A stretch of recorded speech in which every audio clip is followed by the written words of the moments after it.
সালামু আলাইকুম রাহমাতুল্লাহি বারকাতু। আমার কলেজের বন্ধুরা সবাই কেমন আছেন? আমি আজ উদ্দেশ্য আমার রওনা দিলাম। মামার বাড়িতে ইফতারের দাওয়াত রয়েছে।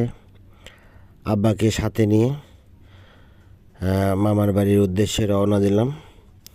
সেখানে ইফতারের দাওয়াত। তো আব্বা এখন গাড়িতে উঠবে। তারপরে আব্বাকে নিয়ে চলে যাব মামার বাড়িতে। বাবা মানেই বটগাছের মতো একটা ছায়া। পৃথিবীতে যার বাবা নেই সেই জানে যে আসলে কতটা কষ্ট বাবা না থাকা। তো বাবাকে নিয়ে রওনা দিলাম ইনশাল্লাহ।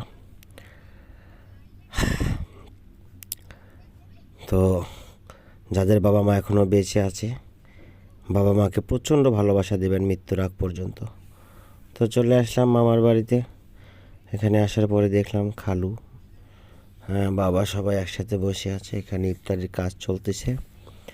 তারপর একটু পরেই আমরা সবাই ইফতারে বসে পড়লাম। এখন অপেক্ষা করতেছি।